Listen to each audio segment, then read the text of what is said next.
Então, uma sequência natural aqui na disciplina de cálculo numérico, né, é que a gente, depois de saber um pouquinho de Sete Taylor, derivação, a gente também vê alguns métodos de integração.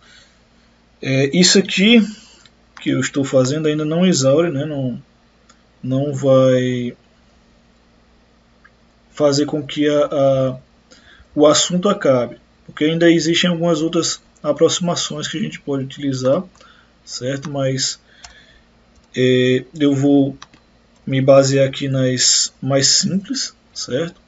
Porque a gente consegue fazer muita coisa de maneira que eu considero mais intuitiva, certo? Até para que a gente possa, na sequência, fazer uma simulação de equações diferenciais e utilizar essa simulação na prática, certo? Então,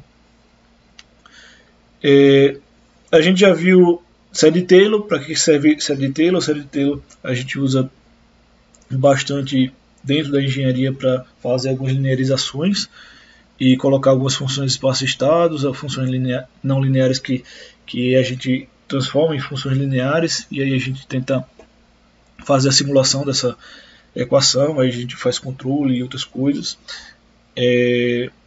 A gente também viu um pouco alguns métodos de derivação, né, com diferenças finitas, aproximada, progressiva, regressiva, de 2 e 3 pontos. E também, agora na sequência, a gente está vendo integração numérica, e aí, justificando aqui por que a gente estuda integração numérica, né, é uma coisa que não sei se é tão intuitivo aí, mas, por exemplo, existem expressões que a gente não pode, não tem como, não existe como obter a integral a partir da função analítica, né? Então, se a gente olhar lá, integral de e elevado a menos x ao quadrado de x. Então, posso até pedir, trabalho, faça a integral dessa d elevada a menos x ao quadrado. Então, não existe, né? Você não vai encontrar em canto nenhum, então vai fazer e nunca vai encontrar a solução dessa integral. Mesma coisa vai valer aí para a integral de 1 sobre log de x, né, e sobre a integral de seno de x dividido por x. Então são integrais aí que a gente não tem a solução analítica, mas a gente consegue encontrar a integral numericamente. Então já aí a gente já tem uma vantagem de utilizar a integração numérica, porque a partir dessa integração numérica a gente consegue solucionar alguns casos que não iria conseguir solucionar caso a gente fizesse pela definição, né? Pela expressão analítica. E aí, no lugar de a gente integrar a função, a gente pode integrar uma função parecida que seja mais fácil de integrar, né? E existem alguns métodos, certo, que a gente pode utilizar para integração. Basicamente, a gente utiliza aqui o conceito, se a gente mentalizar lá, qual é a ideia da integral? O que é uma integral? Integral é a área abaixo de uma determinada curva, né? Então, se a gente pensar assim, ó, eu vou integrar a função, certo, dessa que está expressa no gráfico da esquerda.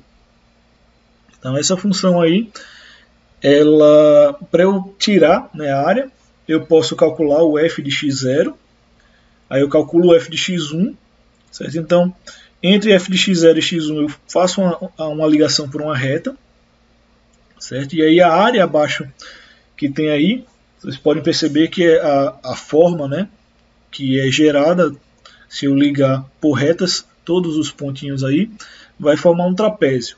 Então, essa área do trapézio é aproximadamente igual, ela não é igual, mas é aproximadamente igual a integral nessa faixa de valores. Então, se eu aplicar essa integral, eu consigo solucionar a minha o meu sistema. Tem uma integral bem mais fácil de fazer, que a gente pode utilizar também. Seria, eu quero integrar f de x, então eu faço basicamente um acúmulo, certo? A integral seria aqui basicamente o f de x vezes h, aí eu posso acumular o valor de f de x aqui. Mas eu vou mostrar isso um pouco mais lá na frente, quando a gente estiver fazendo soluções de equações diferenciais, porque aí a gente consegue pegar uma forma mais simples. Eu vou aplicar isso aqui basicamente para a gente fazer integrais em funções e curvas, certo? Mas quando a gente for utilizar iterativamente para simular uma equação diferencial, eu vou fazer uma aproximação de Euler que vai ser um pouco mais direto, certo? Então, quando é que essa integral, quando é que eu integrando eu vou ficar mais, eu vou ter uma integral mais precisa ou menos precisa? Então vocês podem observar que ficou uma região aqui, certo? Sem tocar no gráfico. Essa região que não toca no gráfico, que é um vazio ali, que o trapézio não consegue chegar porque é uma reta, né? E a equação forma uma curva. Então tem uma área entre a curva e a reta do trapézio que não é representada, né? Uma areazinha ali que vai ser o meu erro. Então, como é que eu faço para diminuir esse erro? Eu preciso fazer com que o valor de h ele fique pequeno. Então, quanto menor for o meu valor de h, menor vai ser esse erro de representação da função, certo? Então, é uma questão aí só de utilização. Se eu quiser fazer mais preciso, eu posso fazer vários pequenos trapézios. Então, eu faço a soma dos trapézios, como está na figura da direita, né? E aí eu diminuo o erro, ou seja, eu faço um passo menor, certo? Em compensação, eu faço mais trapézios. E aí eu diminuo esse erro, porque quanto menor for esse h, no infinito, né, no zero, na verdade, quando o h tende a zero, a área tende a ser exatamente igual à distância entre dois pontos, que é infinitesimalmente distante dois pequenos pontos aí na minha reta. Então, nesse caso, o meu trapézio vai ser exatamente igual à área abaixo da curva, né? Então, essa é uma maneira de a gente fazer integral. Eu vou mostrar pelo menos outra maneira ainda aqui, que é a regra de Simpson. Então, é como se a gente estivesse fazendo lá a derivada de 2 pontos e agora a derivada de 3 pontos, né? Então lá na regra do trapézio eu uso 2 pontos e aqui eu estou usando 3 pontos para fazer a minha integral. A minha integral aqui vai ser h sobre 3, né? E aí eu estou pegando aqui o intervalo de integração de x0 até x2, certo? Então eu só faço integrais numéricas, integrais definidas, certo? Isso é importante também levar em consideração. E aí, quando eu faço essa integral definida aí, eu vou usar o valor de fx0, de f de x1 e f de x2.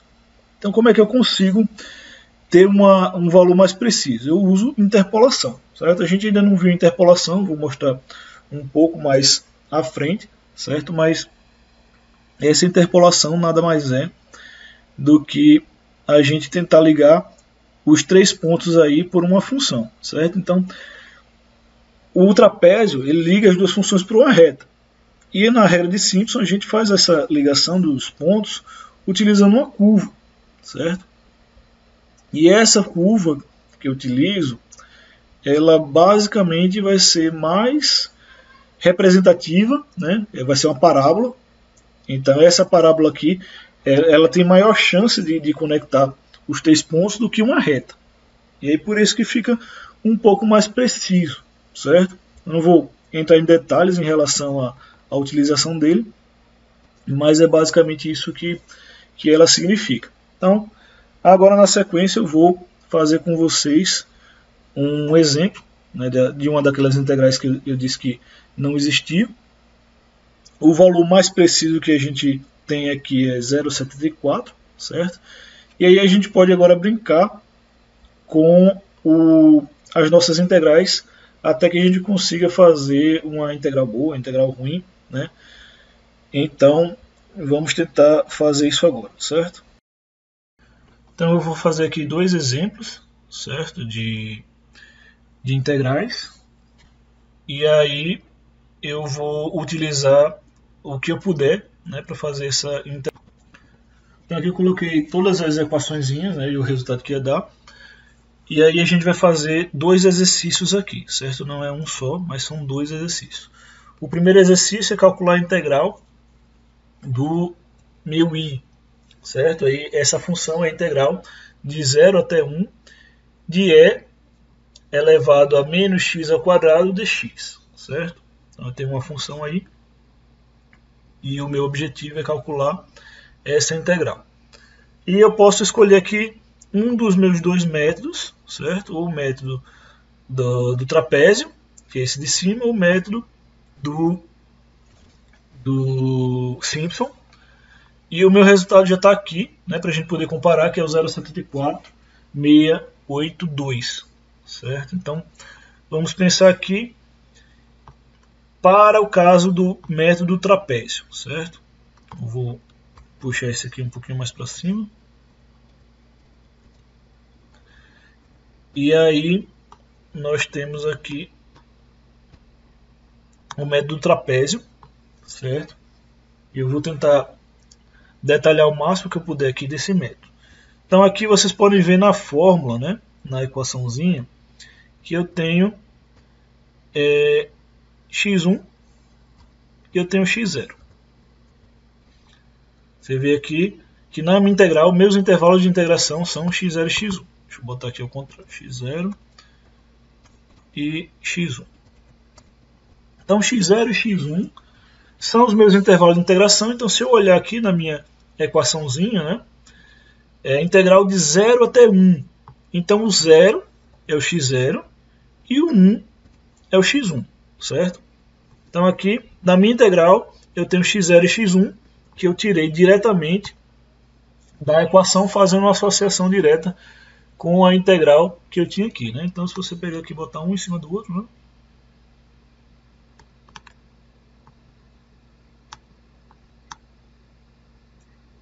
botar um em cima do outro aqui, você vai ver que o meu x1, que é o em cima do símbolo da integral, é igual a 1, e o de baixo do símbolo da integral é igual a 0. Né? Ok. Aí agora, eu tenho esse intervalo de integração e eu preciso calcular o f de x0 e o f de x1. E quem é o f de x? É o que tem dentro da integral. O que está entre o símbolo da integral e o dx. Ou seja, no meu caso, aqui, deixa eu colocar aqui em cima, o meu f de x, ele é igual a e, certo? Elevado a menos x ao quadrado. Então é desse jeito aqui, ou então você usa o EXP. Eu ainda vou olhar aqui como é que o Excel faz, certo? Pronto. Então eu sei quem é o f de x, certo? Eu sei quem é o meu x0, eu sei quem é o meu x1. Agora falta só saber quem é o valor de h, certo? O meu h, ele é, certo, a diferença, ou é o meu passo de integração, certo? Então ele vai ser o meu x1 menos o meu x0, certo? Então a gente vê aqui basicamente o nosso passo como sendo x1 menos x0. Às vezes isso aqui não é tão direto porque o passo é maior e aí ele usa o passo duplo em vez de passo simples, mas aí a gente vai descobrindo olhando pelo resultado aqui, certo? Mas para a regra do diagrama, ou a regra do trapézio, né, é sempre, certo, x1 dividido por x0. Nesse de baixo aqui é x2 dividido por x0. Então, nós temos aqui os três valores, né, x0, x1 e h. A gente tem qual é a função. E agora a gente só precisaria calcular, né, quem é o f de x0, o f de x1, e aí depois somar os dois, multiplicar pela altura dividido por 2, que é o trapézio, né? Base vezes altura dividido por 2. Então, como é que eu iria calcular aqui o meu f de x0? O meu f de x0 ele vai ser igual a exponencial, certo? De menos x, que é x menos 0 elevado ao quadrado, certo? Que é igual a 1. E o meu x1 vai ser igual, também a exponencial, é xp, de menos x elevado ao quadrado, que é 2,71828. Agora fica direto a gente calcular os valores aí do meu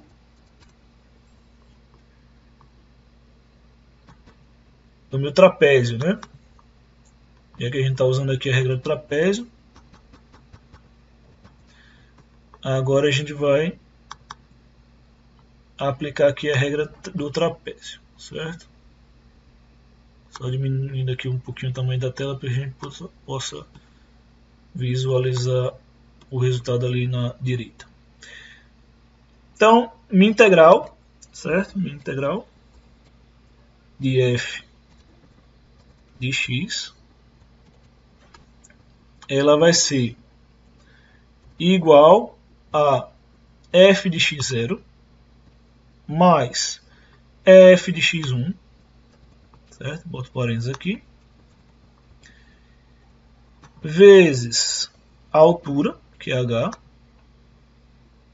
dividido por 2.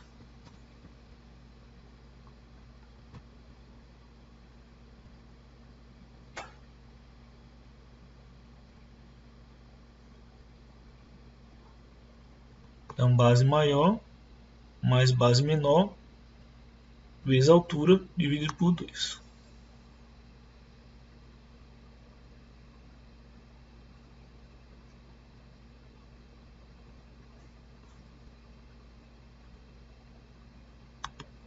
Só ver se tem alguma coisa errada aqui, porque o valor deu muito diferente, né? Aqui, pronto, é porque estava faltando parênteses aqui, certo? O negativo, ele é feito depois do quadrado. Então aqui, só para eu repetir a escrita da equaçãozinha aqui, né? Eu estou usando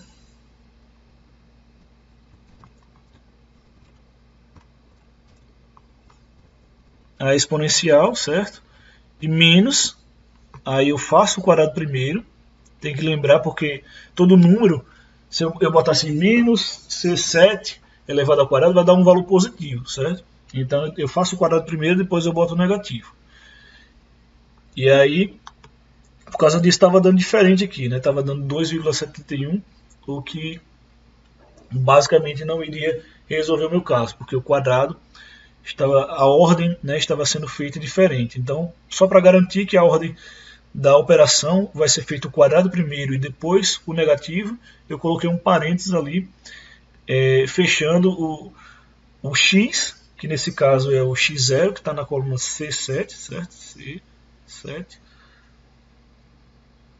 ao quadrado, então eu botei um parênteses aí, depois eu botei o negativo. A mesma coisa eu fiz para o caso do x1, só que eu mudo de C7 para C8, não, para D7. E aí eu tenho, né, a regra do trapézio aqui aplicada. Agora a gente pode fazer a mesma coisa, certo? Só que para a regra de Simpson. A gente vai ter que fazer aqui a mesma coisa que a gente fez lá em cima, só que nós vamos fazer assim. Aqui eu tenho um valor a mais, então eu vou começar da primeira coluna, né? x0, x1, x2, eu preciso desses valores, eu vou precisar saber quem é h, né? E eu vou precisar saber quem é f de x. Bota aqui f de x. Aí eu preciso saber quem é f de x0.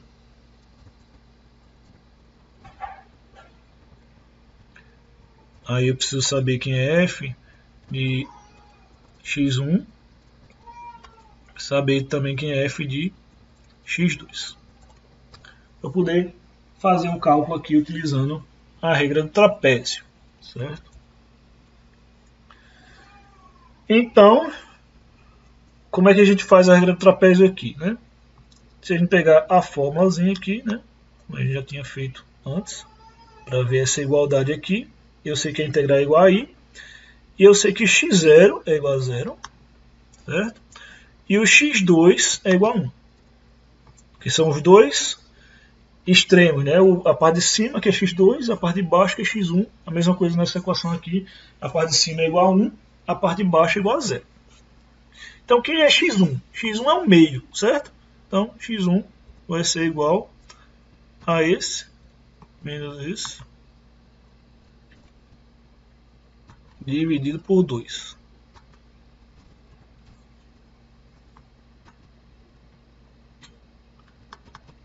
É igual a esse, menos esse. Na verdade, a soma, né? Mas, enfim.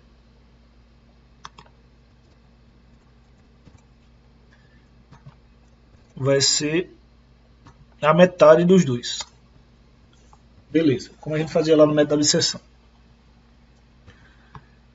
O h é que é menos, né? O h ele vai ser igual a x2 menos x1 dividido por 2.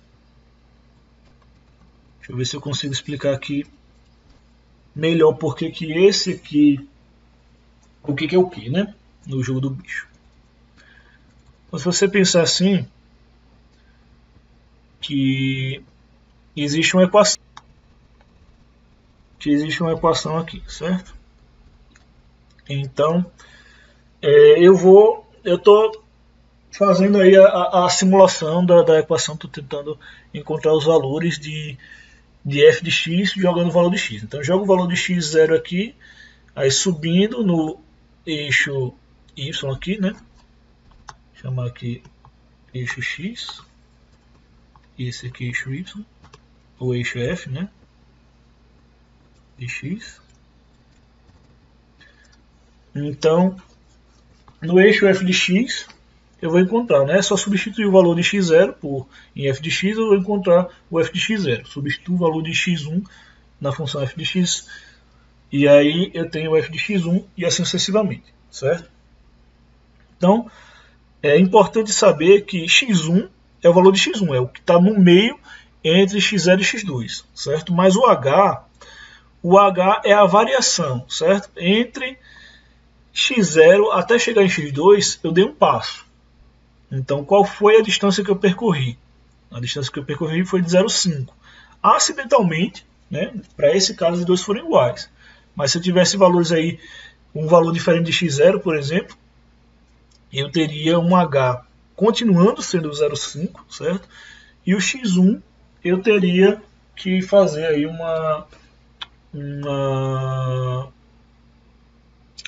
a mesma soma, né, como a gente fazia lá na abscissão para encontrar a metade do intervalo entre x0 e x2, certo?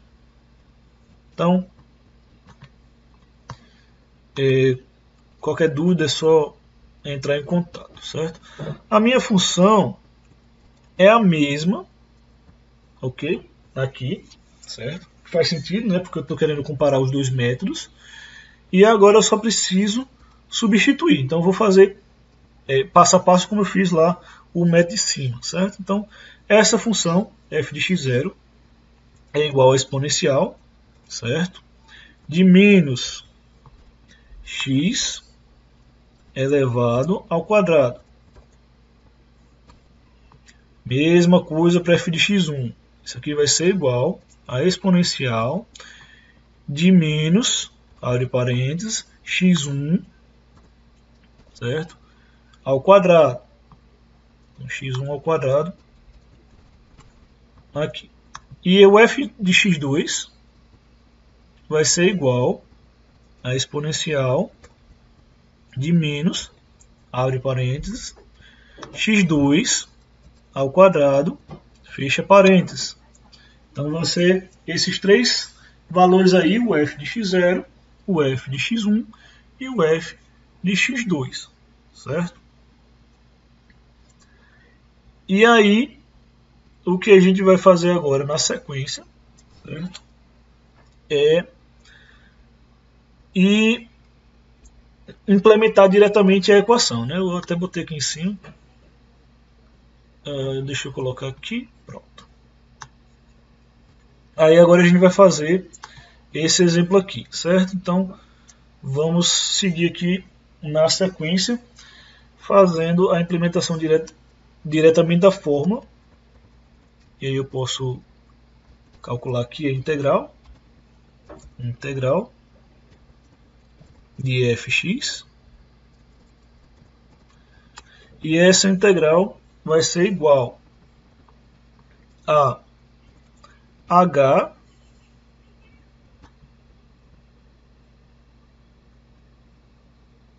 dividido por 3 vezes, viu que eu botei parênteses para a divisão ser feita junto, né? Vezes uma soma, né? Que é f de x0, que é 1, mais 4 vezes f de x1, que é 0,7788, mais f de x2, que é 0,3678. E aí a gente vai encontrar aqui um valor que é 0,74, certo? 0,7471, que podem ver que é bem próximo do resultado exato, é bem mais próximo, né? Então, se você aplicar o método do trapézio, né? Você vai ter um valor para a integral. Se você aplicar o método de Simpson, você vai ter um outro valor. Para esse caso aqui, porque o intervalo talvez de 0,5 para ambos os casos, ou no caso o intervalo de 1, seja muito grande, né? Então, quando você pega aqui na regra de Simpson, você acaba usando um intervalo de 0,5, o que vai fazer com que o seu resultado dê mais preciso, certo? Então, a gente viu aqui um exemplo utilizando a equação, e aí eu quero fazer agora um outro exemplo utilizando os dados da tabela, certo? Para que a gente possa aplicar isso aí de uma maneira mais interessante. Quer dizer, uma maneira a partir dos dados e não a partir de uma equação. Uma coisa é fazer em função dos dados, outra coisa é fazer em função da equação. Então eu vou pausar esse vídeo aqui, né, e eu vou trabalhar isso num vídeo na sequência.